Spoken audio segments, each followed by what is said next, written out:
Graças a Deus. Meus irmãos, com alegria eu quero cumprimentá-los com a paz do Senhor Jesus. Eu vos saúdo com a paz do Senhor Jesus.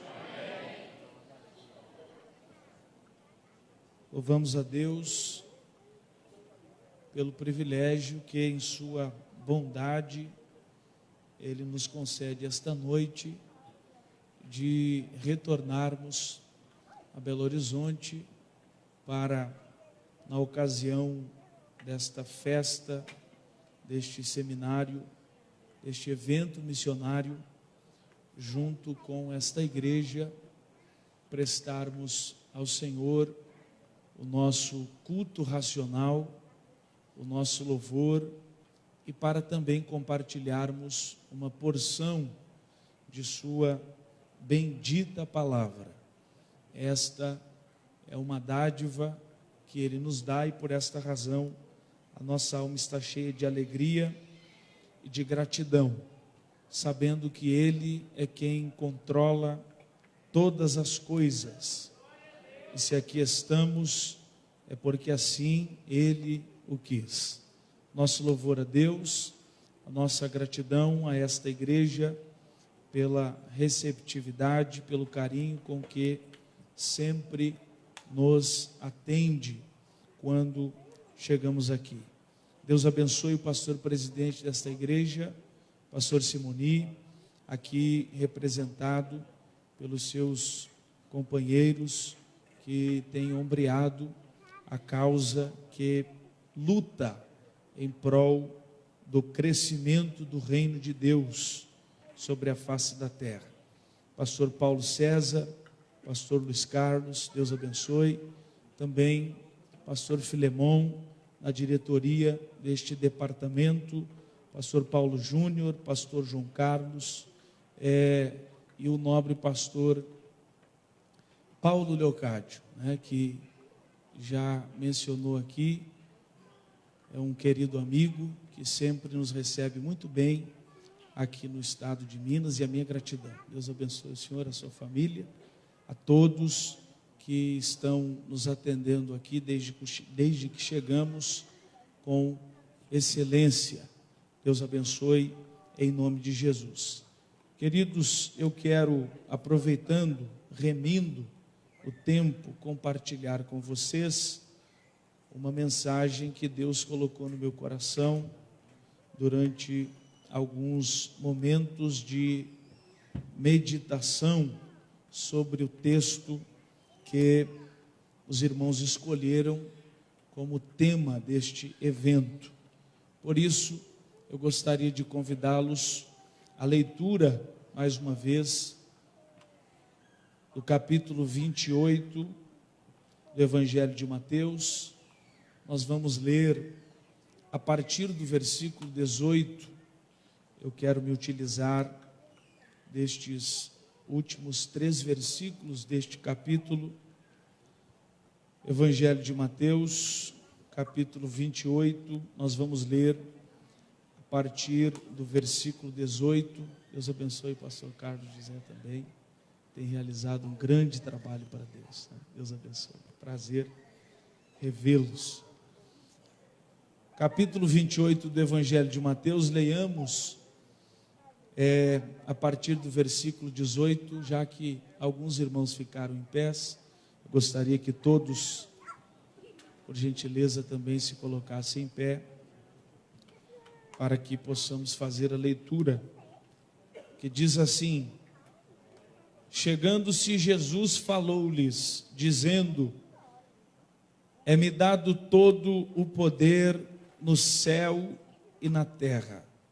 Portanto, ide e fazei discípulos de todos os povos, batizando-os em nome do Pai, do Filho e do Espírito Santo, ensinando-os a guardar todas as coisas que eu vos tenho mandado.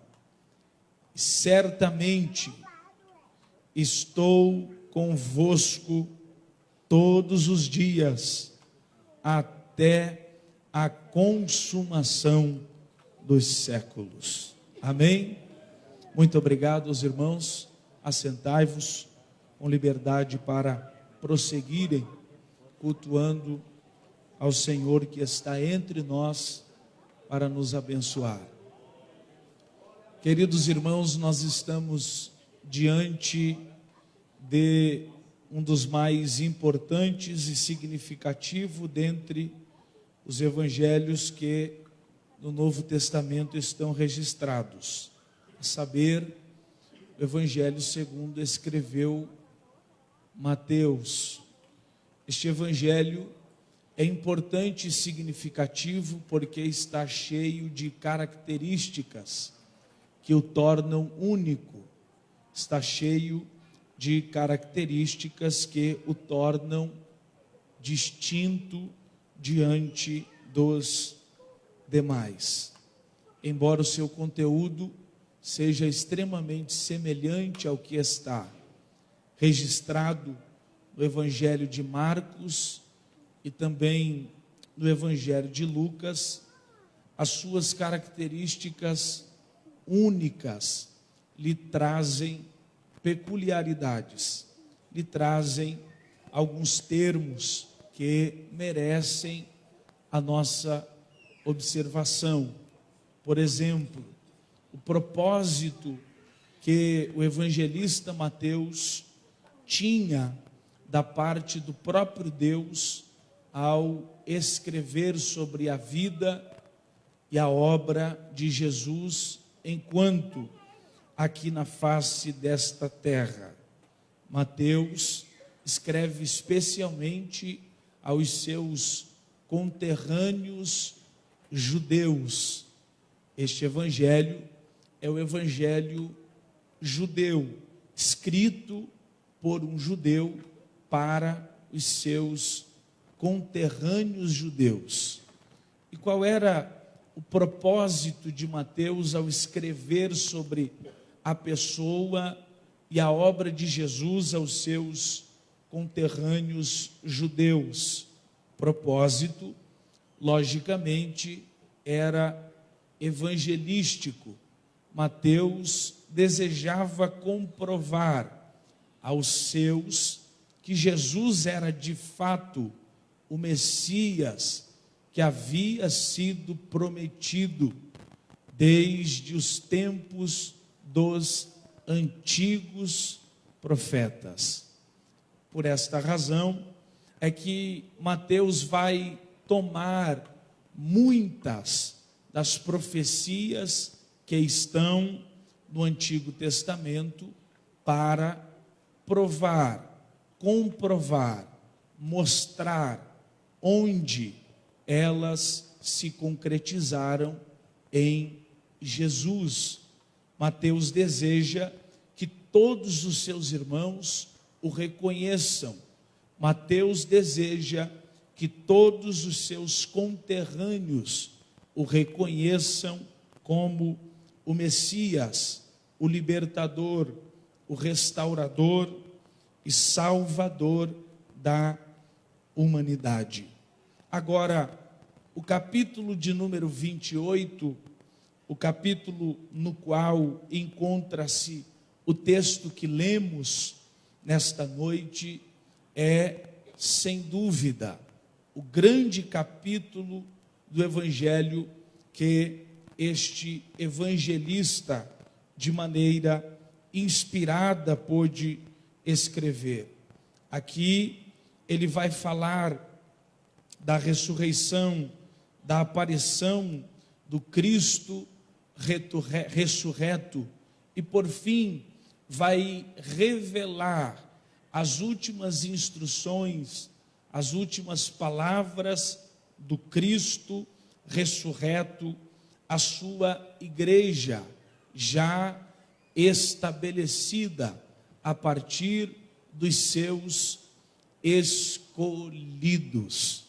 E com base nas palavras, nas últimas palavras de Cristo à igreja, registradas nos versículos que lemos, eu gostaria de transmitir aos irmãos, de falar aos irmãos sobre alguns segredos que estão contidos aqui, segredos da grande comissão, segredos que dizem respeito à obra missionária, à obra de evangelização, pois foi justamente sobre isto que Jesus falou aos seus antes de ascender aos céus, voltando para o Pai. Ele falou-lhes da importância de missões, da obra de evangelização, falou-lhes da urgência, da necessidade, do método pelo qual eles deveriam cumprir, concretizar e realizar esta obra. Mas existem aqui alguns segredos que estão contidos, alguns segredos que podem ser desvendados com a ajuda do bendito Espírito Santo, segredos da grande comissão sobre a obra missionária. O primeiro deles diz respeito ao fato de, segundo as palavras de Cristo, a obra de evangelização, a obra de anunciação do Evangelho, da mensagem salvadora, não ser apresentada como um convite especial à igreja, aos discípulos, aos apóstolos. Aqui, nas palavras de Cristo, claramente, a obra de evangelização, missões, é apresentado como uma ordenança. Missões, segundo as palavras de Cristo na grande comissão, antes de sua ascensão aos céus, não é um convite especial lançado aos seus discípulos, lançado aos seus apóstolos. Missões é uma ordenança, evangelização, anunciação, pregação do Evangelho é uma ordenança dada por Jesus aos seus. Vejam os irmãos que a expressão utilizada pelo Cristo ao comissionar a igreja é a expressão ide.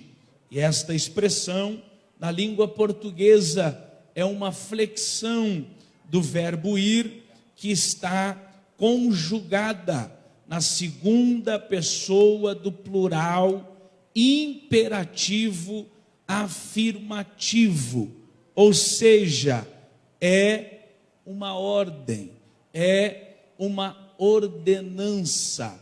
Jesus não está convidando-os especialmente, segundo a disposição deles, para a pregação do Evangelho. Jesus está colocando sobre eles uma responsabilidade através de uma ordem, através de uma ordenança. Missões não é um convite especial lançado por Jesus à igreja. Missões é uma ordenança dada pelo Cristo à sua igreja. Agora, nós só podemos lidar e encarar missões em essência como uma ordenança de Jesus, a partir do entendimento e do reconhecimento de seu senhorio. Nós só conseguimos alcançar a visão da obra missionária como uma ordem de Cristo, como uma ordenança de Cristo, a partir do entendimento e do reconhecimento de seu senhorio. Vejam os irmãos, ele diz, ide, ele diz, pregai, mas antes, no versículo que antecede a ordenança, ele faz uma declaração de seu senhorio, faz uma declaração de sua posição, dizendo-lhes: todo o poder me foi dado, tanto no céu como na terra. Esta é uma clara declaração de senhorio e de autoridade. Só consegue ver missões como uma ordem a ser cumprida, só consegue sentir o peso da responsabilidade de cumprir esta ordem quem entende e reconhece que Jesus Cristo é Senhor. Ele é Senhor. Aqui eu abro um parênteses para dizer aos irmãos, nesta simples introdução, que a nossa geração, esta geração, tem uma grande dificuldade quanto a reconhecer o senhorio de Cristo, quanto a reconhecer Cristo como Senhor.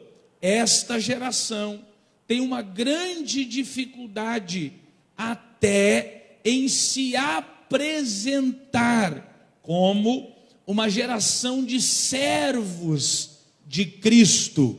Isto se dá por quê? Primeiro, por causa da dificuldade de reconhecimento do senhorio dele. E qual a origem desta dificuldade de reconhecer Cristo como Senhor e de declarar Cristo como Senhor?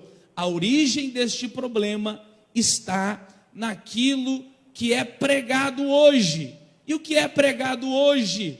Hoje se prega: você é filho.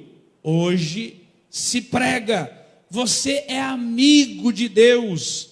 Hoje se prega: você é co-herdeiro com Cristo. E a partir disto, esta geração está tendo a dificuldade de enxergar e reconhecer Cristo como Senhor. Cristo como Senhor.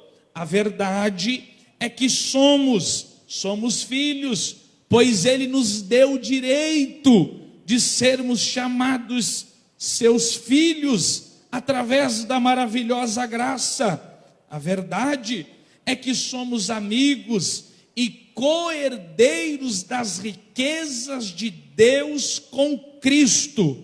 Porém, isto não nos coloca em pé de igualdade com Cristo. Não é porque a Bíblia diz que eu sou filho de Deus que eu vou perder a consideração de Cristo como meu Senhor, de Cristo como soberano sobre mim.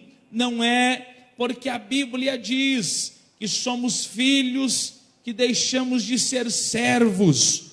Não é por sermos co-herdeiros com Cristo que estamos em pé de igualdade com Ele. Não é por sermos amigos, pois Jesus disse aos seus: agora eu vos chamo de amigos. Mas este texto precisa ser melhor observado, pois Jesus disse assim: se vocês fazerem o que eu vos mando, aí sim, já não vos chamo de servos, mas de amigos.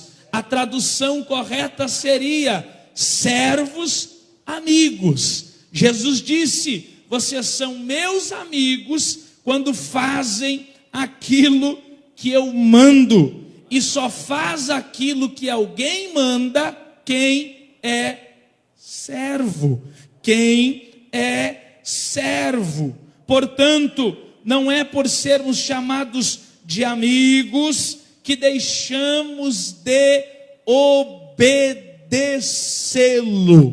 Deus me trouxe aqui esta noite para lhes dizer: tenhamos consciência plena de que Ele é Senhor.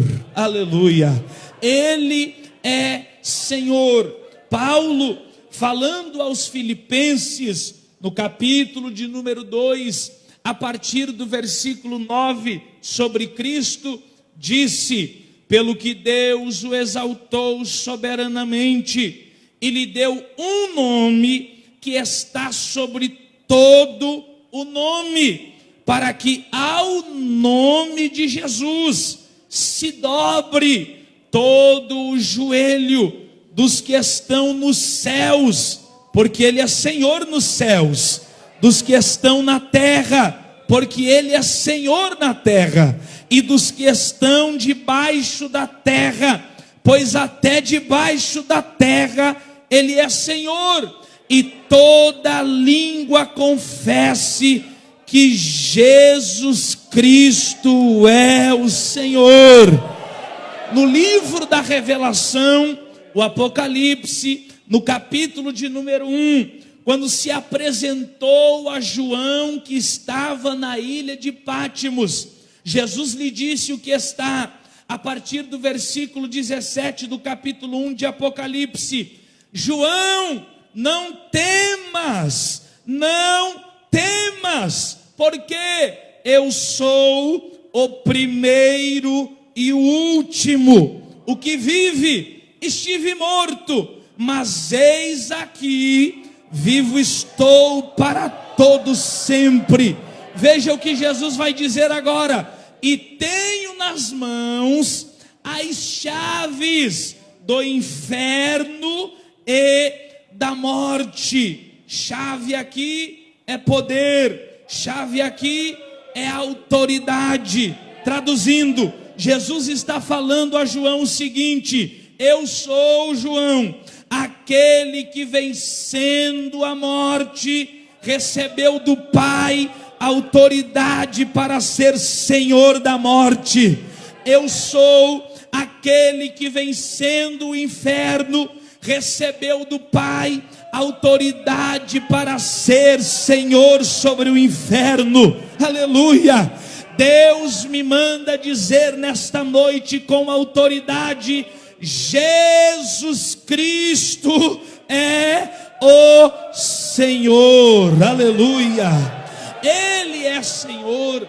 Ainda no livro da Revelação, no capítulo de número 19, a partir do versículo de número 15 até o final do versículo 16, veja o que João diz. Veja o que João diz sobre Cristo: e da sua boca saía uma espada aguda para ferir com ela as nações, e ele as regerá com vara de ferro, e ele mesmo é o que pisa o lagar do vinho, do furor e da ira do Deus Todo-Poderoso. E se não der glória a Deus agora, irmão, tá feio na foto, viu? Olha o que João diz: e na sua veste e na sua coxa está escrito: Rei dos reis e Senhor dos senhores. Aleluia. Ele é Senhor. Ele é Senhor. E quando nós temos esta capacidade de vê-lo como Senhor, de reconhecê-lo como Senhor, para nós, missões deixa de ser uma opção e passa a ser uma obrigação. Missões deixa de ser uma opção e passa a ser um dever.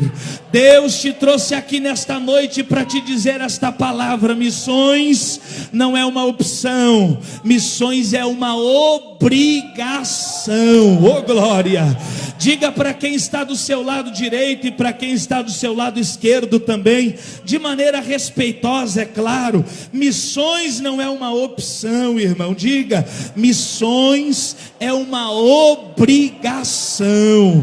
Pelo menos para os servos de Jesus, missões é uma obrigação.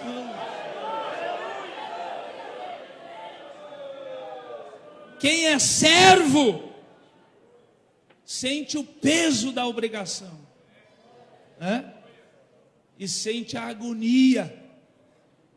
Eu preciso fazer a vontade do meu Senhor. Oh glória!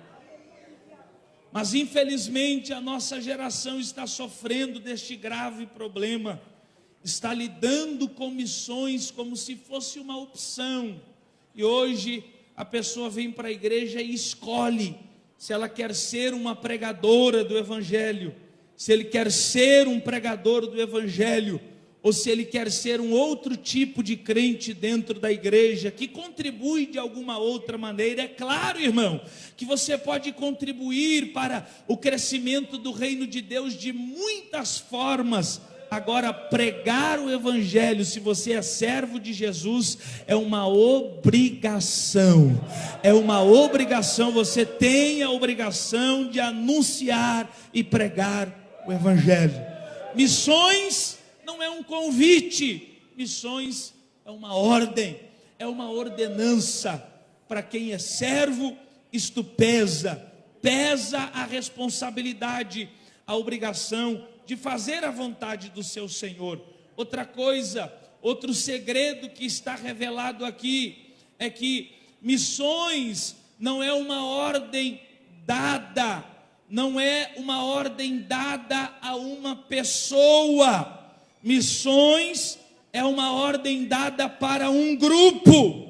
Jesus não chamou Pedro de canto e disse: Pedro, prega, Pedro, vai, Pedro, ensina, Pedro, espalha-te pelas nações e batiza, avisa, anuncia a mensagem de salvação. Não, missões foi uma ordem dada a um grupo, ao grupo que estava presente ali, a igreja que estava representada ali. Então ouça-me por favor, missões não é simplesmente uma responsabilidade de quem está lá no México, de quem está lá na África, em algum país da África. Missões não é uma responsabilidade apenas de um departamento. Missões não é uma responsabilidade apenas de um pastor, de um homem, de um líder. Missões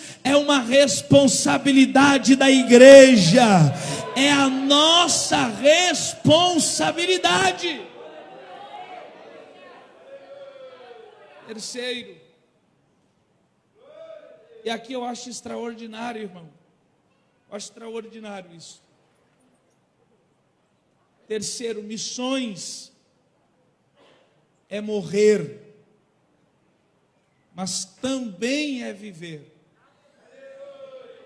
E esse segredo está revelado no texto. Segundo a Bíblia de Estudos Palavra-Chave, que é publicada pela Casa Publicadora das Assembleias de Deus, o dicionário do Novo Testamento, na referência 4198, de modo figurado, quem está me ouvindo bem, diga amém. De modo figurado, o ide usado aqui por Jesus, quando disse ide, também se aplica à morte e à vida. Logo, as palavras do mestre, no capítulo 16, do Evangelho de Mateus, a partir do versículo de número 24, começam a fazer mais sentido. Jesus disse assim neste texto: se alguém quiser vir após mim, renuncie-se a si mesmo, tome sobre si a sua cruz e siga-me, porque aquele que quiser achar ou salvar a sua vida, perdê-la, e aquele que a perder por amor de mim, achá-la.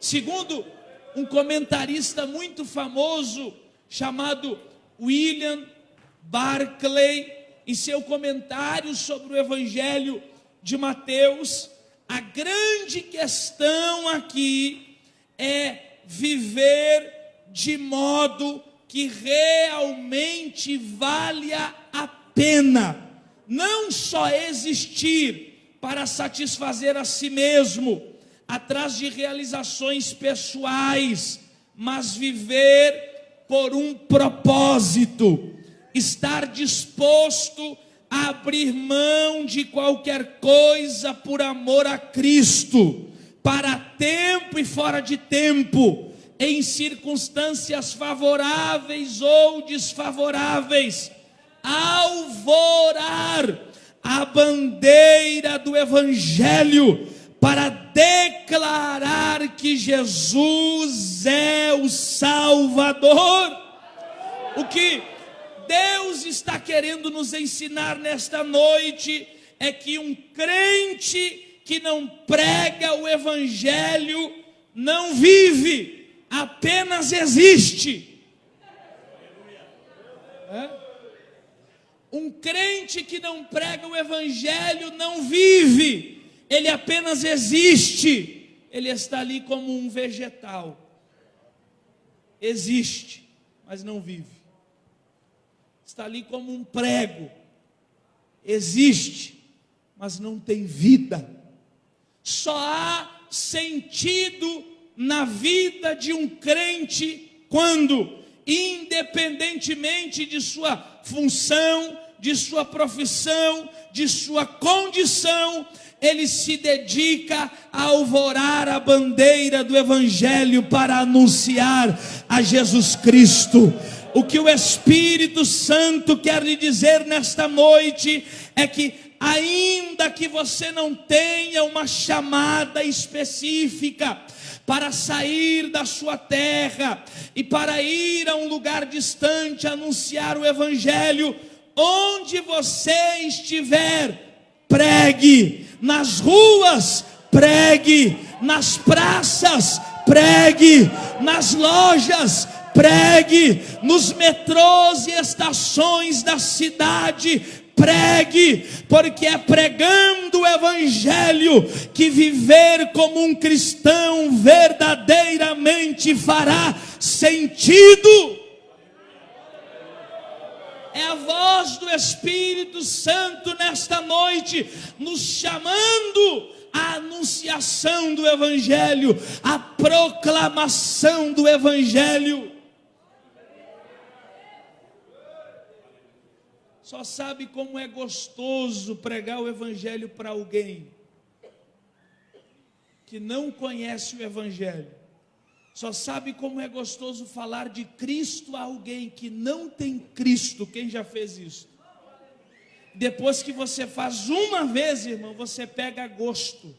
E evangelizar se torna como uma espécie de alimento.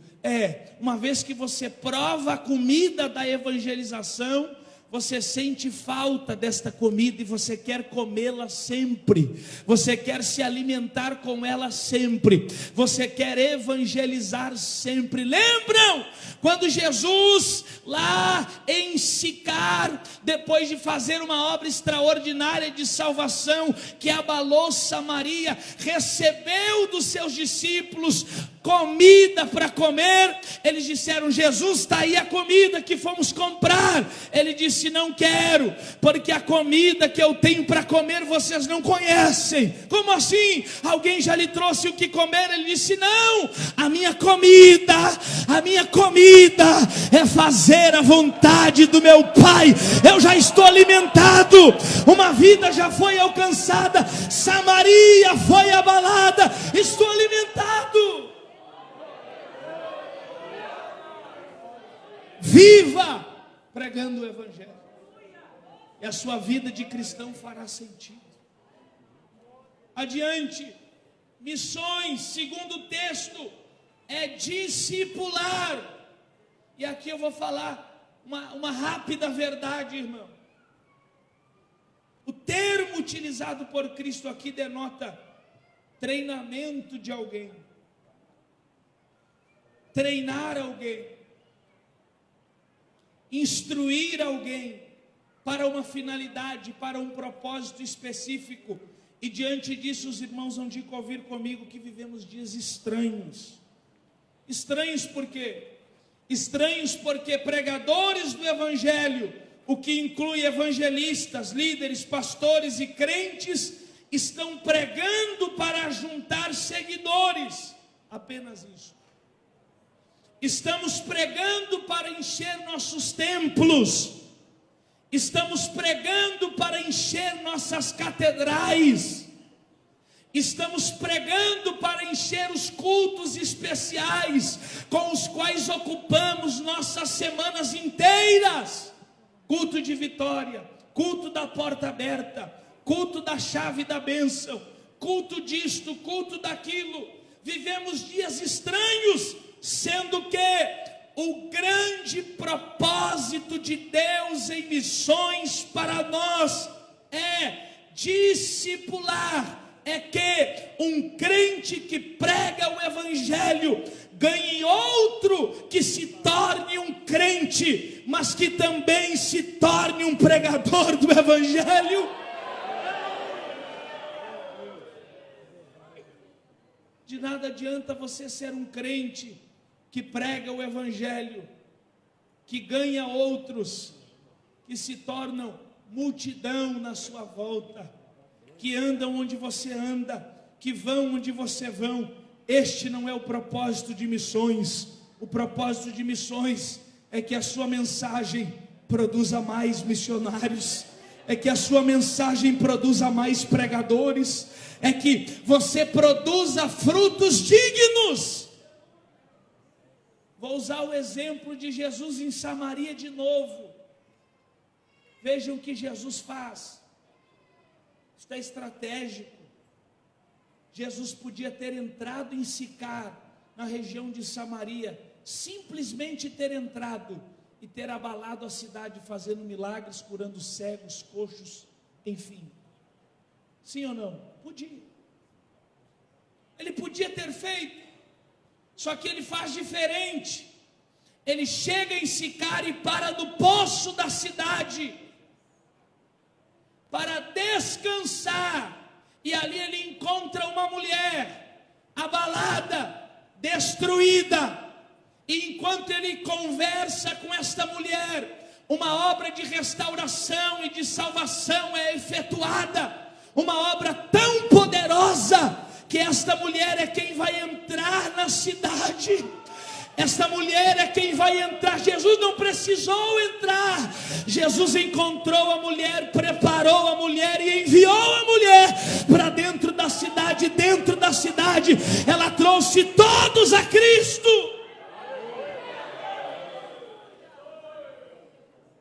Oh glória, eu estou sentindo a presença de Deus aqui. Levante a sua mão para o céu. Levante a sua mão para o céu, aleluia. Levante a sua mão para o céu.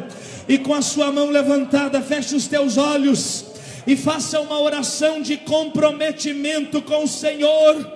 nesta noite, faça uma oração de comprometimento e diga, comprometendo-se com o teu Deus, que você quer ganhar vidas, que também se tornem ganhadores de vidas, que você quer pregar para alguém, que também se torne um pregador do Evangelho, que você quer fazer missões para que esta obra levante e produza outros missionários. Deus está nos convocando a fazer discípulos nesta noite de missões.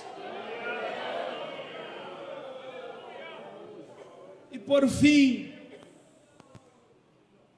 fazer missões é contar com a sublime presença dEle. Ele disse: eis que eu estou convosco todos os dias, até a consumação dos séculos. Oh, glória a Deus! A igreja comprometida com missões tem a garantia da presença dEle. Nos dias bons Ele está presente, nos dias maus Ele está presente, nos dias de alegria Ele está presente, nos dias de tristeza Ele também está presente. E a sua presença é a garantia, a sua presença é a garantia de que viveremos o que está no capítulo 16 do Evangelho de Marcos, nos versículos 17 e 18, e eu encerro. Jesus disse: e estes sinais seguirão os que creem. Oh, glória! Os que creem em quê? Os que creem nele, mas que creem também que Ele está presente. Estes sinais seguirão aos que crerem. Ele disse: em meu nome expulsarão demônios, falarão novas línguas, pegarão em serpentes, e se beberem alguma coisa mortífera, não lhes fará dano algum, e imporão as mãos sobre os enfermos e os curarão. Oh, glória! Quem pode levantar a sua mão e exaltar? Eu quero profetizar nesta noite, debaixo da autoridade desta palavra, que Deus vai restaurar entre nós a sua presença. Eu quero profetizar nesta noite, debaixo da autoridade desta palavra, que os sinais de Deus serão restaurados em nosso meio, enquanto anunciamos o Evangelho. Os coxos serão curados, os cegos serão curados, os demônios serão expulsos, crentes serão batizados com o Espírito Santo, haverá sinais de Deus.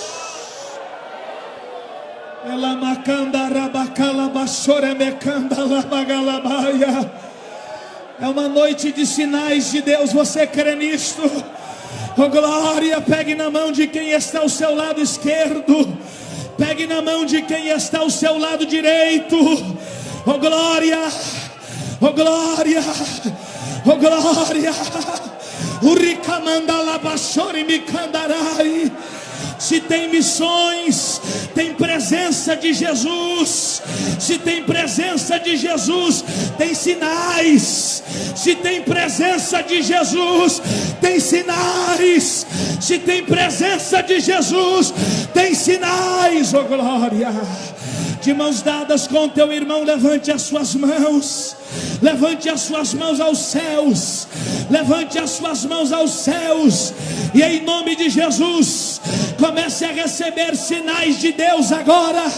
Em nome de Jesus, comece a receber sinais de Deus agora. Em nome de Jesus, onde houver alguém enfermo, que seja curado agora.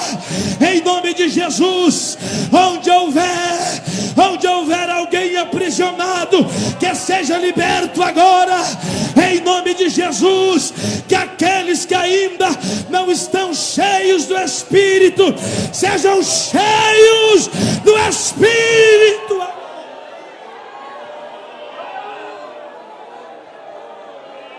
Fique de pé, fique de pé.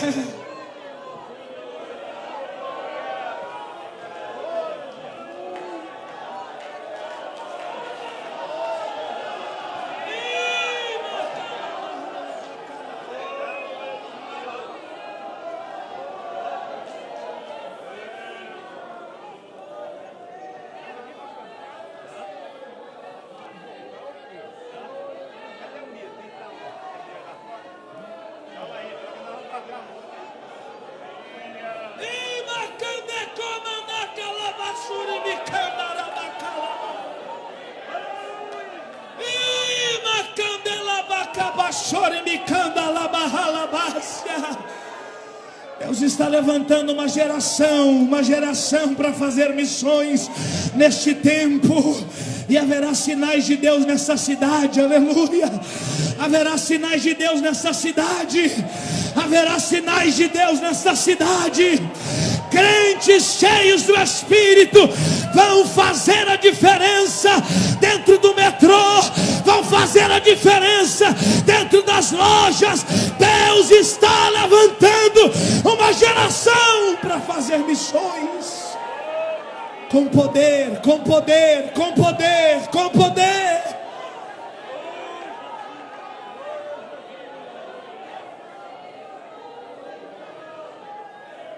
Estamos em guerra,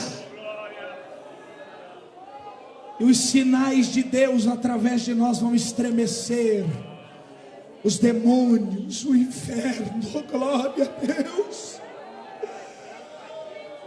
Eu estou sentindo o mover do Espírito de Deus aqui nesta noite. Oh, glória. Deus vai usar crentes para fazer sinais. Feche os teus olhos aí, aleluia, aleluia, aleluia, aleluia. Dê as mãos para os seus irmãos, dê as mãos aí. Se possível, os irmãos fechem os corredores aí, dê as mãos. Dê as mãos. A igreja missionária é uma igreja poderosa, poderosa. Oh glória, a igreja missionária é uma igreja poderosa. É uma igreja onde as coisas têm que acontecer. A igreja missionária é muito mais do que um ponto de referência na cidade. A igreja missionária é muito mais do que um templo bonito na cidade. A igreja missionária é o lugar onde tem a glória de Deus, a presença de Deus. É o lugar onde as coisas acontecem. Deus está fazendo algo aqui agora. Feche os teus olhos, feche os teus olhos. Feche os teus olhos. Se você é igreja, se você é igreja, se você é igreja, comece a orar agora. Comece a orar agora e diga ao Senhor: nós queremos ser mais. Vai, comece a orar. Comece a orar. Eu quero ser mais. Eu quero ser mais do que um templo. Eu quero ser mais do que uma instituição. Eu quero ser mais. Eu quero ser mais. Eu quero ser o lugar onde há sinais, onde a tua glória se manifesta. Comece a orar. Comece a orar. Comece a orar. Comece a orar. Comece a orar agora. Ore. Ore. Uramakalabas. Ore. Ore. Ore. Aleluia, aleluia, louvado seja o nome do Senhor. Deus está levantando uma geração comprometida. Deus está enchendo do Espírito Santo uma geração comprometida com missões. Louvado seja o nome do Senhor, em nome de Jesus. Glória a Deus, glória a Deus. Glória a Deus, oh, glória a Deus, glória, a presença de Deus é real, A presença de Jeová, ela é palpável aqui nesta noite. Glória a Deus. Aleluia. Aleluia. Louvado seja o nome do Senhor. Sentados queiram estar, por favor. Louvado seja o nome do Senhor. Temos agradecido a Deus pelo mover do Espírito Santo aqui nesses dias. O Senhor com certeza estará mudando a história da nossa igreja em nome de Jesus Cristo. Deus vai levantar pessoas comprometidas com a evangelização, comprometidas com a obra missionária. Deus está fazendo isso em nosso meio. Louvado seja o nome do Senhor. Queridos, temos que terminar. As horas já nos mandam parar. Nós temos ali à nossa esquerda os livros dos nossos palestrantes e de todos aqueles que estão ministrando a palavra do Senhor.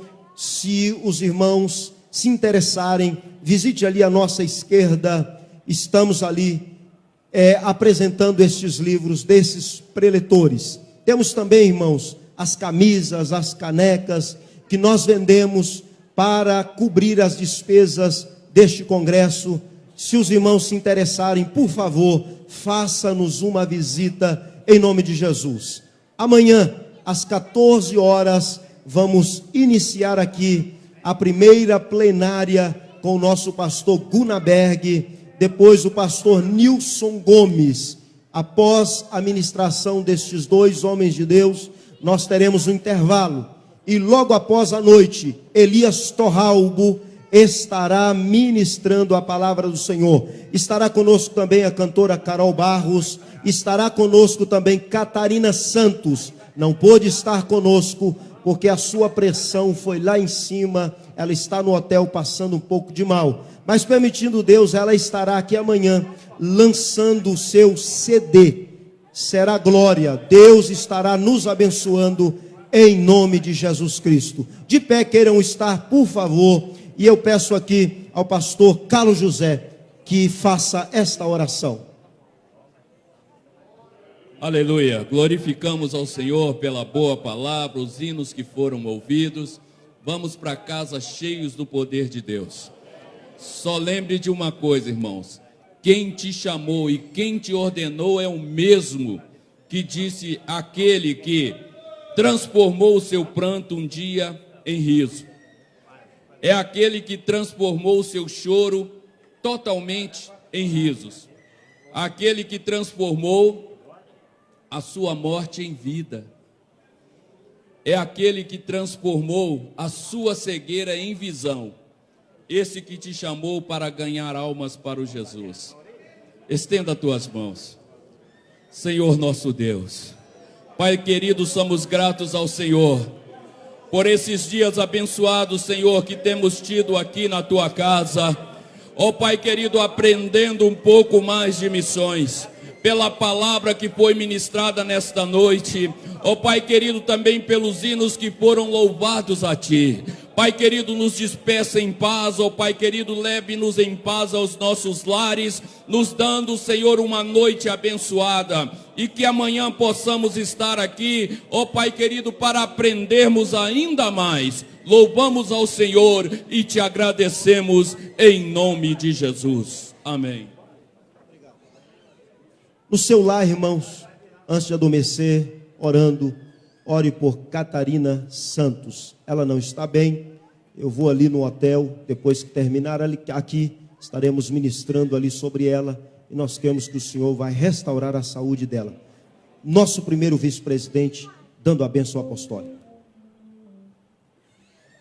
Pastor Paulo, queremos mais uma vez agradecer a presença do Senhor aqui, todos os irmãos. E eu queria, irmãos, eu queria delegar esta bênção ao nosso presidente da convenção. Pastor Paulo, obrigado. Estendam assim as suas mãos.